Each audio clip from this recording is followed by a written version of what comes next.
The Critshow contains elements of horror, fantasy violence, and adult language. Content warnings can be found in the episode description.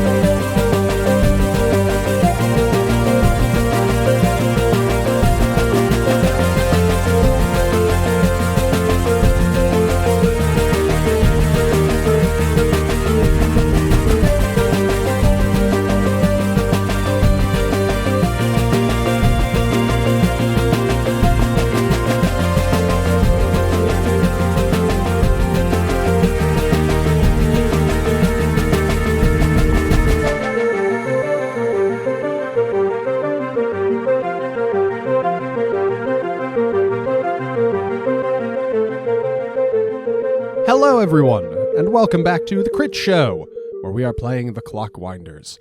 Last time, our heroes negotiated with... No, you didn't negotiate. You were just told. You were just given things. I'm a little sleepy.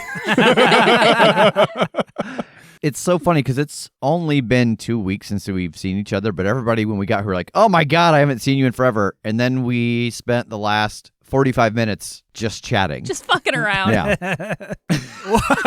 Whoa! Really? This is the energy. I need this. He needs this. Okay. Yeah. We do. Yeah.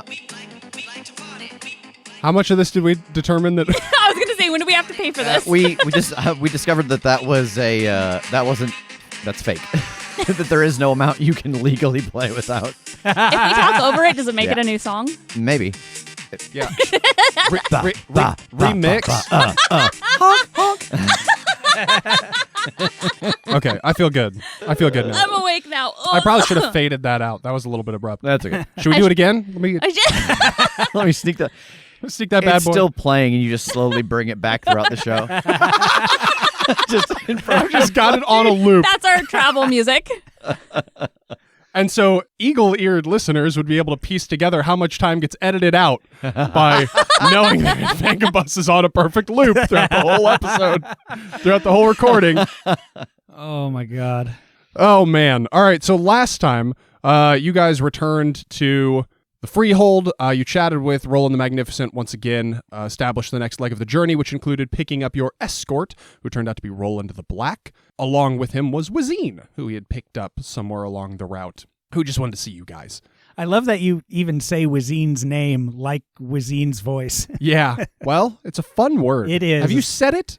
You said it out loud. I have. It's hard to say it. Wazine. Yeah, like try saying it with a frown. You're not going to be able to keep it. Wazine. Well, okay, but that's adorable. That's more of a pout than a frown. I can't frown as good as Jake. He does a good grumpy frog frown. Wazine.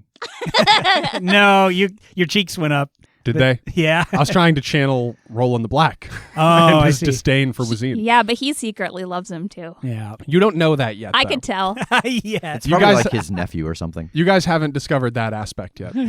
That's one of like the core tenets of Roland the Black's character. We get into a scrap and we learn that will protect this little gnome with my life. We'll do anything for him. Anyway, you guys got geared up, departed the Freehold, started making your way up into the mountains with Roland the Black as your guide. He had forewarned you that you'd probably have an encounter with the Tengu, and indeed that came to pass. They had blocked the roadway and came down to try and barter passage when they realized this weird coalition before them of humans and fae, and figured that their leader needed to hear about it, Abzu. So they flew you all up to chat with Abzu. Kade opened up sort of an ether channel between them to share the nature of your mission, kind of directly into Abzu's heart and mind, and he accepted. He let you know that they would even help you on this journey, but there are more populations between here and there, and flying over their heads probably wouldn't sit well with them. So he said that he would recommend you stop in and kind of make a connection with each of them, get a slice of their life, like make sure that they're also on your side so that you don't finish this and then have enemies at the end. So we find ourselves on this cliff-top settlement of the Tengu. Abzu had encouraged you all just to settle in, get to know the community a little bit here before continuing on your journey, rest up, eat, etc. I think one issue that he introduces to all of you is they are willing to help you travel and they can get you airborne, which is going to be convenient, but probably just having them dig their hind claws into your shoulders and fly you one by one is not ideal. Abzu is curious if you have any thoughts on how you would like to modify this arrangement so that they can still help you travel, but it's not quite so awkward. I could make some harnesses. I don't know if they want to be saddled. Oh, I thought you meant harnesses for us. I do. Oh, okay, cool. I Yeah, so those are two different. yeah. I can make harnesses for us because I don't know if they want to be saddled. Right. Okay. Excellent. I was thinking similarly because I think this has to be up to them more than us. Like, is there a way that they transport cargo? Because I definitely don't want to be like, yeah, just let me on your back. Yeah. Yeah, I think you guys get chatting with, like, some of the blue-collar guys, essentially, like... The blue feather guys. You know, Bill Engvall and Oh. Jeff Foxworthy, Oh, all our favorite guys. No, but like some of like the workers, you know, they'd be dock workers if this was the sea. They're whatever a bridge from the sky is. Bridge workers. They let you know that when they need to transport goods, they kind of load everything up in like a big net, and multiple of them will grab corners or different points of it, and they just fly that motherfucker up. But they don't really have any experience with traveling groups of humans across distances, like not even groups of other fae across distances. They can occasionally be bribed to transport a human or two from point A to point B, but they just grab them by the shoulders and get them there because it's not like a polite arrangement. It's just they're doing the least they have to do to get the shiny thing. So yeah, the closest equivalent they have is like, we can put you all in a net. We can just bundle you all up in a net and we can carry you. I feel like for safety and redundancy, like I like the idea of making harnesses and having like a thing they can grab on each shoulder, and then if one rope on the shoulder, but like you still got the other side to do something about it. Whereas if we're like in a big net that's a square and they're carrying us and one of the birds falls, we're just pouring out the side. If one of them catches a crossbow bolt Yeah. to the neck. One of them decides they don't like this plan. Yeah.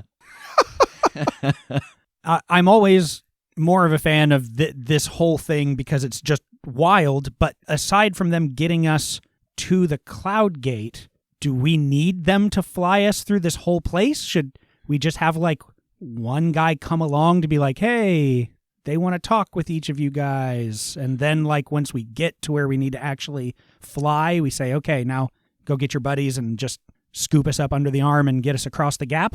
I mean, that's a great point. Like, you don't need them to fly you. It would be more convenient, maybe, to be flown from place to place. But no, the rest of the mountains will be navigable, and you don't even necessarily need one of them to come with you because you have Roll in the Black. Like, you already have a Fae envoy of sorts to help. So yeah, if you wanted to just be like, hey, we'll send up a flare when we get to the cliff's edge or something, come help us then, you could. I do kind of like that, just from the idea of like, we're taking the more difficult path to like kind of show that we're willing to work for the accessibility to their space. Yeah, I'm wondering if it sends the wrong message, or I guess it could be different per community, for us to just be charioted in, you know, by these things. Like, Yeah. Is that a power move, or Look, is that we've tamed your friends.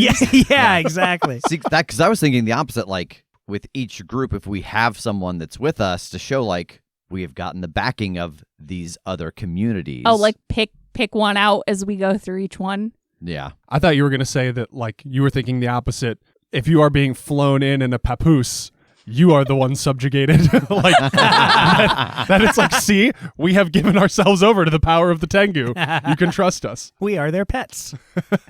Do we want to kind of do both things, that we do walk, but we bring someone with each community that has like agreed with us, kind of make a fellowship of the ring as we go? Fellowship of the Clock.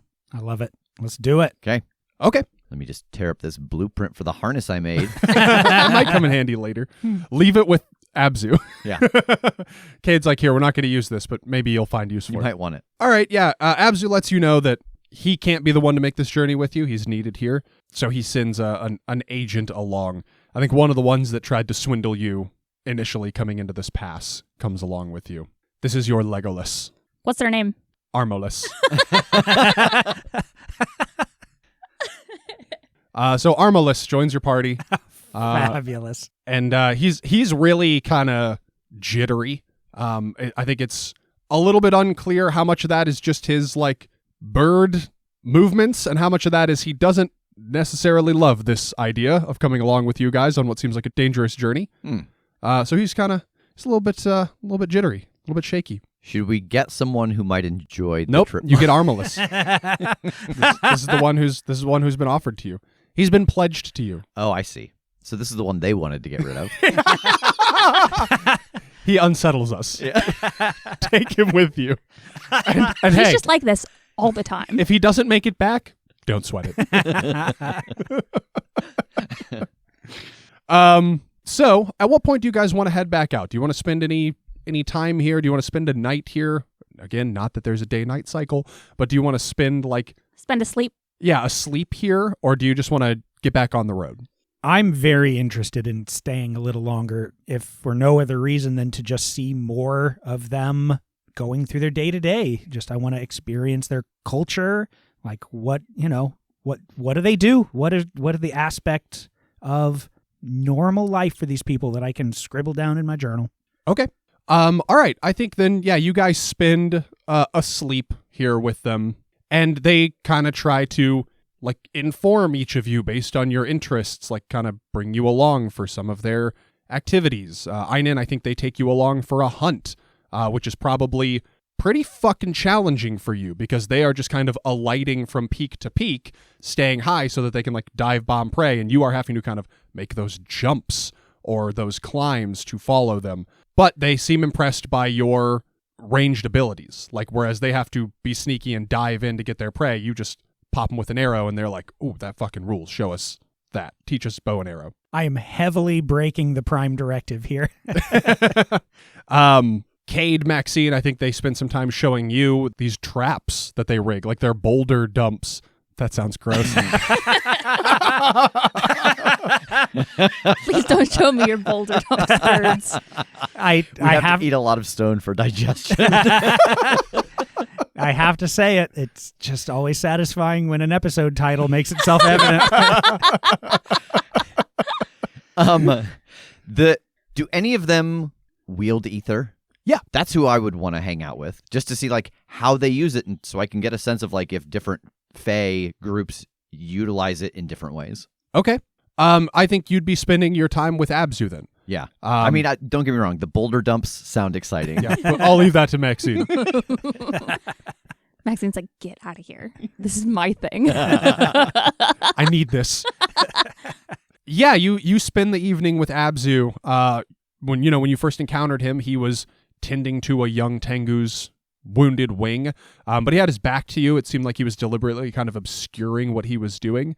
But he gives you, he still seems like a little cagey. Yeah. And it seems like he's trying to talk himself out of that every step of the way. He saw this truth and it's hard for his brain to accept, but he knows he needs to. So he'll keep explaining something to you and pausing and going back and explaining it with a little more precision because he realizes he ought to be more open with you. Okay. But you do see him, he shows you how he utilizes ether, and largely it seems to be for healing and for enhanced senses. Do you let him manipulate you with ether in any regard? Yeah. Okay. Then yeah, I think he gives you an example. Your thirst for burgling is cured. I just anamorphs into a tengu. No, he lays a hand on you and he speaks a language you don't recognize, and you see that kind of tinge of ether wash from him to you. And you just feel an improvement in your dexterity. You feel a little bit more agile. You even feel just your precision and grabbing and gripping things is improved. He shows you the same thing when Einon and the hunting party are getting ready to leave. He does something to the rest of the hunting party as well. that seems like it is some improvement of their vision, of their sight, that makes them like better for scouting and better for hunting. And like nobody gets acutely injured while you are here, but there are a couple who are just, ill. They have something akin to a cold that he shows you, like how he utilizes this to try and tend to them as well. Maxine, you get the Boulder Dumps. That sounds like I ate something. Yeah. I would actually like to ask about how they record their history. Like, do they have some sort of, written accounts? Is it more of an oral tradition kind of culture? Is that something that they would be interested in recording written? We find out this entire mountain is just a hollowed out library.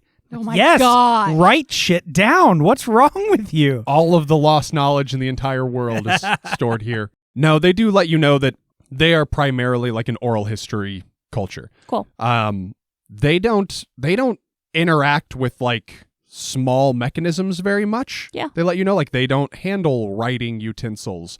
As interested as they are in Einon's bow and arrow, they aren't very well equipped to utilize it. Like they just don't have that kind of, they've got a different flavor of fine dexterity than humans do. So like writing isn't even really a thing that they've ever considered. It's not something that they're well equipped for. But they let you know that they aren't inherently opposed to their history being recorded, but they are still a little bit hesitant about like humanity getting access to it.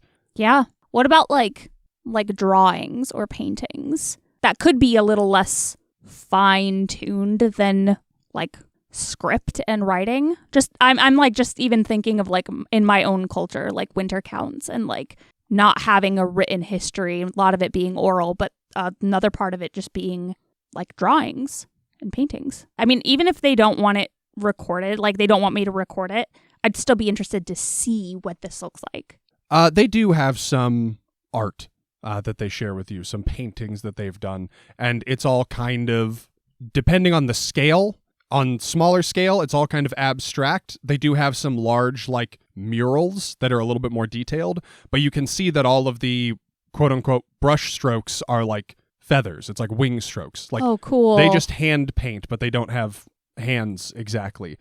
So yeah, like, they can only get so precise with the size of their feathers. I love that. So you guys spend the rest of this day and night just ingratiating yourselves with this culture, getting to know them, letting them get to know you, before setting out the following morning with Armilus in tow. They do have to help you back down. You were kind of stranded on this high peak cliff overnight, so they bring you back down to the pass through the mountains and wave you off as you depart. Roland, again, immediately takes the lead. He takes initiative in steering and guiding this group. Wazine seems interested in sticking to Armilus as much as possible. Just seems like he thinks Armilus is fun in how nervous he is. You see Wazine doing a lot of like jumping out from behind rocks and scaring Armilus just to be a pest. But occasionally Roland will give Armilus commands, like as if he is a direct report, and Armilus will just follow them without question. So Roland spends a lot of this journey sending Armilus up to scout, just to make sure that there's nothing in the way, nothing up ahead. He's like, scout ahead, set up camp, roll those ads. So over the course of the following day, your hike descends again. You were kind of at the peak of this mountain range with the Tengu. There's nowhere really to go but back down into a valley that Roland is leading you into. And the further down you get, the more kind of lush and rolling and like hospitable this area gets. There starts to be grasses again and brush plants growing, flowers, until ultimately this valley, it seems kind of wide. It does level out into a pretty friendly, like soft, natural space. And Roland lets you know, we'll be coming upon the satyrs soon. They are an insular bunch, but they are many. By and large, with the exception of humans, they are friendly. With the exception of humans, like with the exception of, that was a dumb question. They like everybody, just not us. Correct. I feel like that's going to be every stop along the way. You might be surprised. Oh. But we'll cross that bridge when we come to it. The trolls under the bridge. How did you... Oh, I see. They have a reputation. No, from my understanding, you've met one of the trolls and made quite a good friend of him. He may have sent word ahead. He called out to me in passing as he was being swept downriver. He asked if I could help him stop, and then he let me know he had made 3 new friends. He failed to throw me a rope. I watched him go over the falls. On he went. Okay, so is there anything that you suggest, like with the tengu and shiny things? Is there anything the satyrs enjoy? Trampling humans. Offer one of yourselves up as sacrifice. Do any of you play an instrument?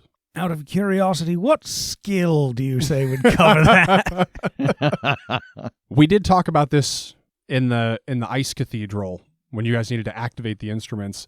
I think we had settled on like crafts at the time. I think though that if the objective is to like bring people joy, it'd be a rapport. Like I think if you are kind of performing for someone rather than just like you're not the technical aspect of playing the instrument, but what you evoke with it, that'd probably be a rapport because it's like influencing people's mood and making them happy and whatnot. I have written a bit of music. Have you? Oh, right, the parade. Yes. Can you perform it? I could certainly try. Well, assuming that it's pleasing to the ear, I think that maintaining a tune as we approach would be the best way to put them at ease early on. I don't have an instrument on me. I could help at least a little bit with percussion. Very good. Smee, walk in 3/4. Yeah, so just getting his like his that he's making like a rhythm with his steps. And Kade's like, that's my help. That is entirely my contribution. Kade's like, well, my name's Arkady, and I'm here to say I'm going to rap to the beat in a rapping way. It's like that comic where it's like, you made this, I made this. It's like, Smee, you're helping? I'm helping. I had to teach him how to waltz. That's why he knows 3/4. Einon, how are you performing Sans instrument? What are you doing instead? I don't know. Are you singing? I suppose. Okay. Like I don't have anything established unless Kade, can you add a few more strings to my bow? Just turn it into a harp. I mean, yeah, I feel like you could even do that. But yeah, I could link him between all of the teeth that you put on the bow. Yeah, I was going to say it's already set up to have like extra things put on there. This is extraordinary. Kade, why don't you overcome with crafts/burglary, trying to beat a 1? 3. Oh God. Because I have 6 burglary. That's with a -3 on the dice. -3. Okay. Yeah, you rig up Einon's bow to be something of a harp. I don't even know why I rolled. I'll never get below a 2. That's true, yeah. We should just hand wave those. Or I should just make every difficulty higher. You're real good at this, so it's all much harder. It's all now. much harder. Because you're trying to be better. Yeah. You're trying to like improve your crafts at that point. Yeah, look, Kade's a professional. He's not going to just like shit out a harp here. It's going to be fucking perfect. No Boulder Dump harps here. Exactly. Einon, why don't you, I think, create an advantage. This seems like creating an advantage. You are kind of changing the nature of the situation. With rapport, I think this is going to be fairly difficult. One of the aspects of the satyrs is xenophobic. So try and beat a 5. God. Yeah. Okay. That's a flat roll, so I have a 3 in rapport. Oh, okay. So I'm at a 3. Do you want to use one of my forgotten bond? Maybe Roland or Armalus shares a tune with us that is important to the satyrs. I think Armalus could definitely collab on this. You heard them even during the hunt, like they whistle and caw in a particular way to like attract prey or make confusing sounds, but he can use that sort of musically. I love that. Yeah, okay. So that has me at a tie. I still have an invoke on raddest jam band in town from dealing with the ether beavers and, giving them the song and doing all of that. Uh-huh. Can I use that to bump it up? My showmanship, with like hanging with them and and all of that. I see. Yeah. Yeah, I mean, I was thinking that wouldn't apply because they're not here and you're not in the place that they were. But I get the idea of like what you learned from that experience. Yeah, sure. Spin that free invoke. Yay! I figure there's no chance that's coming back up, and I have the post-it, so might as well apply it where it is possible. So that will get you to the success. This aspect is created with one free invoke. What do we want to call this aspect? Something to reflect your disarming jaunty tune. Well, clearly, we're the raddest jam band in the mountains. Raddest jam band in the mountains with one free invoke. Einon, Smee, and Armalus start playing their tune together. I think Kade and Maxine can see Roland the Black's face just kind of curdles. Like he just frowns even harder than he's been frowning the entire time. And you march along as the grasses get a little bit taller, sort of blowing in the wind that is routed down into this valley between the peaks of the mountain. It's really quite serene down here. It's quite temperate. And eventually you start to hear another instrument that seems to be joining in on your music. You hear a flute that starts to follow your tune from somewhere. And after a couple of moments, a satyr emerges from behind some of the rocks and trees that grow down here into this flowing grass. And, their eyes are closed. They're kind of like bobbing their head, playing along on the flute. And they open their eyes and see all of you, and their music stops instantly. Their eyes get wide. They seem shocked at what they are seeing. And they turn and they scurry back into the trees, behind the trees and behind the rocks. It doesn't make any difference. You said satyr. I've been picturing centaur this whole episode. No, yes, different. Yeah, very. Only 2 legs. Yeah, and quite a size difference. Yes. Well, I keep it up. I try to, if this was like kind of a tune that in theory is something that they appreciate, but, mixing in the kind of jam band style, I just am clearly not trying to hide our presence. I'm trying to advertise it. Okay. The clockwinders are coming. We're going to fix Chimeran. Yeah, as you keep playing, Roland the Black kind of gestures to all of you just to follow the path that satyr just took. And he starts to lead once again. He seems to be marching still without any stealth or any apprehension or anything. Are all of you guys keeping in tow with him, or do any of you want to change your approach at all? Definitely still letting him lead. I think I wouldn't want to get too much distance just to make it very clear from anyone who might just be observing that we are together. Yeah, and I don't totally understand how their hierarchy works, but because of this bond I have with Roland the Magnificent, I want to stay with Roland the Black because I know that they are. I don't know that they're equals in some way, but I don't understand what that means. But I know he's someone that I should respect and follow. Okay. They've got the same name, so they must be I know the that same they're level of the importance. Council of Rolands. Yeah, they are not exactly equals. Roland the Magnificent is like Roland the Black's boss, but they are still kind of equally regarded by the Fae population.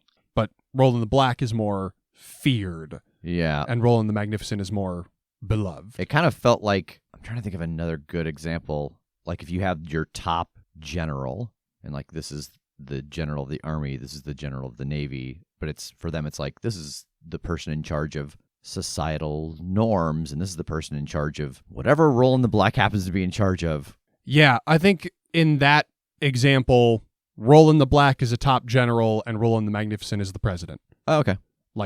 Roland the Black does answer to Roland the Magnificent, but when he says jump, they still say how high. Sure. You all start to head into this thicket of trees, this little bit of woods here growing in this valley. Roland bringing up the lead, and he gestures for Einon to kind of fall in directly behind him. Keep playing your tune, but get right behind me.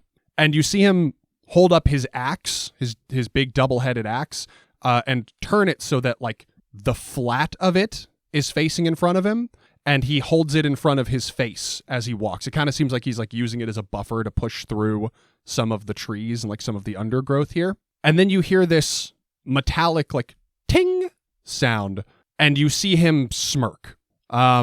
I think that both Einon and Kade, at least, considering your levels of notice and your relevant aspects, noticing what's out of place, you see an arrow that has come flying towards you and has bounced off the head of the axe. And Roland the Black seems smug as hell because he saw that coming and was prepared for it. Before he takes one more big step and kind of bursts out of this tree line into another clearing of these waving grasses. And you all can see a firing line of satyrs.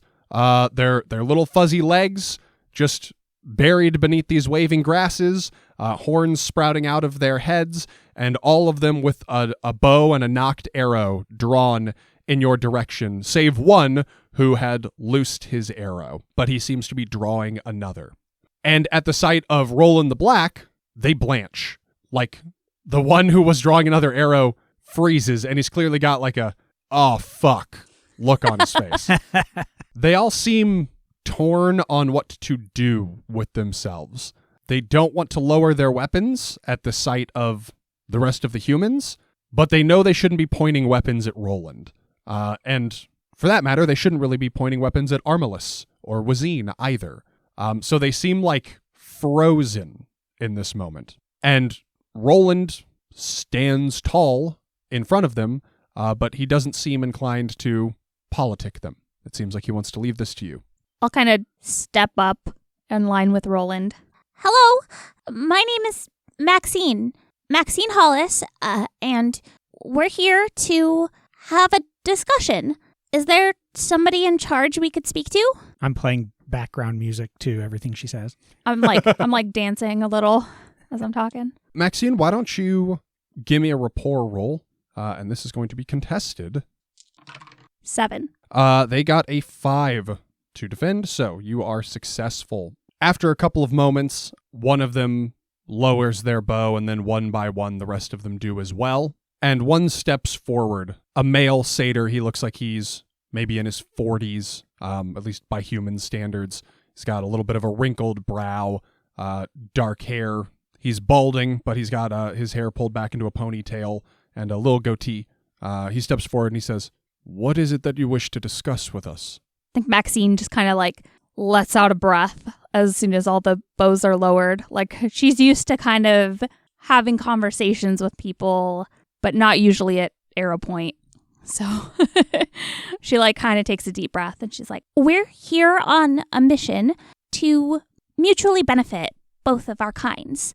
And instead of charging our way up the mountain and insisting that things happen the way we want, we are slowly making our way up and talking to every community we find to make sure there is an understanding and acceptance from the people that already live here." Similar to what you saw with the tengu, you see them kind of look at each other, look at you, look at Roland, and now in this case also Armilus and Wazine, and they stow their weapons. That same figure says, "We can bring you to our village to speak with our council. Roland, you are party to this arrangement?" And Roland just gives a nod. "Very good. This way." And they turn and start to hustle through the grass across this clearing. Roland, at what point should I stop playing? Any time would be good. All right. About 10 minutes ago. Approximately when they fired upon us. Or he goes the opposite way. He's like, "Not until we're out of their sight in a way, or else they will turn." Oh, no. It's the only thing keeping them placid. So, this small contingent of satyrs leads you through the valley. And again, this area is just gorgeous. They lead you across this clearing. You can see that there is a waterfall coming down from some of the peaks and splashing into a pond or a reservoir off to the side. There are thickets of trees and bushes, like small patches of woods down here, and a lot of open grassland. And as you proceed, you see the kind of population density increase, like you are getting closer to the settlement. And all the other satyrs that you pass, who are lounging in the grass, drinking wine, playing music, all of that seems to stop as they lay eyes on you, and they all just kind of freeze. In fight or flight, they choose neither. They choose freeze. and they watch you go by. And you don't hear any of the revelry resume behind you after you have left their area. You don't hear the music start again. You don't hear the laughter start again. But it does seem like this squad that's leading you is doing their best to alleviate concern as much as they can, wordlessly and from a distance, just like calm nods of acknowledgement as you go along. And shortly you start to see structures, sort of rudimentary like timber buildings standing about in what looks kind of like a town square, like just like a small village kind of centralized on one spot. And they lead you to the very center of it. Again, just all revelry ceasing as you pass. They lead you right to the middle and into this large centralized building that is noticeably larger than any of the rest, but that's a pretty narrow margin. Like, nothing here is very big. This is a bunch of little one-story houses. This one is like 10 feet instead. Like, it is marginally taller. But several of these scouts stand on either side, kind of making like a thoroughfare towards the door for you to pass between. The one that chatted with you pulls aside the curtain that seems to make the door that blocks the opening of this building, and gestures for you to enter. And as you do, you see a super cozy, humble little space. There is a hearth on the wall to your right with a fire burning. There is a pot that seems to be cooking or stewing something over the fire, and a kettle hanging over it as well. There is a large is not the correct term, round table in the middle of this room. It is appropriately sized to the room. It seems like it is kind of invoking the vibe of the round table, but it seats like 5 in total. And it's standing on a warm-toned rug that extends from the door to the far wall. There are knickknacks and tchotchkes on shelves around the room. There's a cozy armchair in one corner. Like, this is very cottagecore in here, like a cottagecore government building. And sitting around this table, there are 4 individuals, 4 other satyrs. They seem to be of varying ages, but they do all seem to be women. And the one who held the curtain aside for you introduces them as the Council of Matriarchs and lets them know that you are here on business. And you are escorted by Roland the Black. And then he excuses himself as these 4 women stand. They too seem a little bit apprehensive. They seem a little bit uncertain, but they approach Maxine specifically. I step forward and offer a handshake. One of them recoils a little bit, but then holds out a hand and shakes. Maxine Hollis, it's really great to meet you. Thank you for accepting us into your beautiful village. She kind of forces a smile. She says, "Thank you. My name is Yamini. This is Surya, Verona, and Sani." And each of them gives like a small nod of acknowledgement as their name is stated and they're introduced. Look, I can tell that there's some uncomfortability here, and it's understandable. We're not people who are usually in this area, and not someone who you would usually think to welcome in, so don't feel the need to say anything but what's honestly on your mind. We understand the abnormality of this situation. It's an abnormal situation for us as well. It's new for everybody involved, and we just genuinely want your thoughts and understanding of what we're trying to do. Yamini gestures to the 5th seat that was empty as you entered for Maxine to sit, as her and the other 3 also go take their seats again around this table, just leaving the rest of you standing about the room. What brings you to our valley? We recently met with Roland the Magnificent, and he helped us understand our shared history, an understanding of the world that you came from and the connection that both of our peoples shared, and how that kind of got all messed up. You see, and I gesture to Kade and Einon, we're clockwinders, and we have been working to fix the movement cores. Music starts to swell behind her. In order to stop the world from turning, which it has very much begun to do. We thought we were operating under the understanding that that's the way it was supposed to be. But now having a better understanding of the fact that that's not at all how things should be, we've decided to work to make things right. To not only fix this planet to what it originally was, but to fix yours as well. Our ancestors decided that closing Cadvini off to Chimeran was the best way to save our planet, but that's not really how relationships are supposed to work. So we have a plan. However, it's going to require us to put the movement cores back to their not original state, but the state that they are in to lock the world, to buy us some time and figure out what the next steps are and how to safely, for both of our kind, get things in working order again. So we're journeying. We're making our way through the Cloudgate Mountains and explaining ourselves, because we know that this doesn't just affect us. And we want not only your understanding, but any input you have as well to try and make things the best for all of us. They're all kind of nodding along as you speak, varying degrees of agogness on their faces at different parts of your story. And as you conclude, Surya stands up and walks over and grabs that kettle from the fire and starts pouring tea. And she offers one to you, Maxine, and then she walks around and offers one to each of the rest of you who are standing about the room as well. And she gives sort of a polite little nod to each of you as you come face to face. Sanny looks around at the rest of her council members, seeking agreement as she starts to speak. Well, our people aren't especially powerful or influential, but we are many. I suppose I understand why you'd want to stop and talk with us, and we appreciate it. And all of them, nod. But it's not going to do just for us to appreciate it. I mean, even though we are nominally the leaders, we don't really call shots or tell people how to think or feel around here. It's one of our tenets of living, individualism. So I imagine that somehow you're just going to have to win the hearts of the people here if you want all of the satyrs on your side.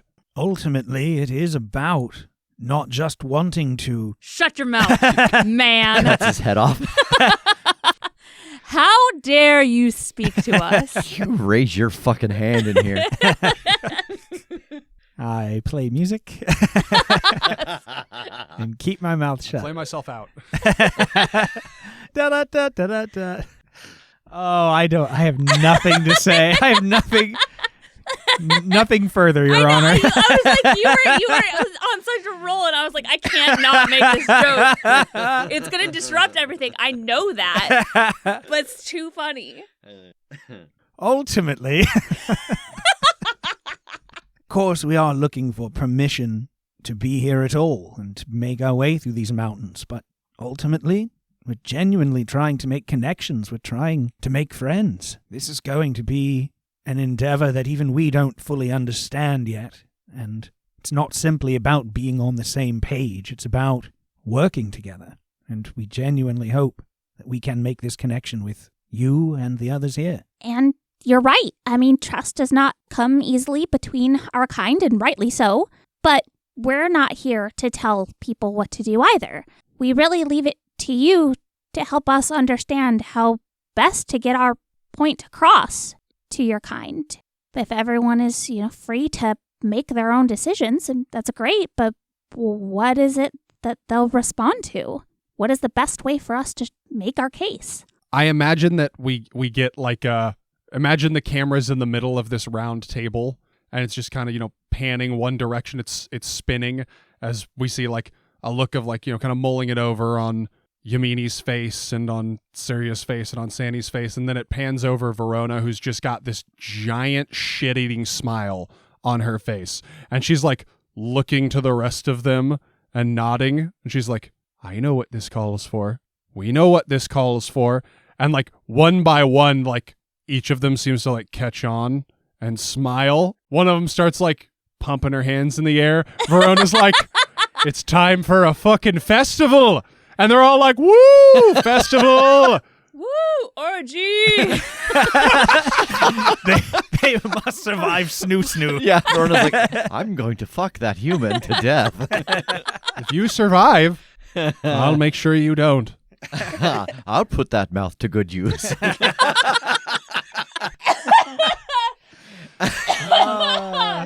We're done. We're done. That's the end of the episode. Oh no! What have I done? End of show. End of Clockwinders.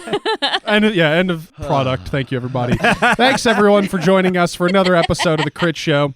If you are interested in more information about Fate or the Clockwinders, you can find that in the episode description. You should also check out our Patreon at patreon.com/thecrit-show. We've got hundreds of hours of additional content, other shows, other games, other genres. If you like pirates, if you like superheroes, check it out. We got a whole show about both of them. One show about both of them together. One show each. Oh, God. I got to get one writing. each. And thank you all once again for joining us. Tune in next time for a fucking radical festival. Everybody say bye. Bye. Bye.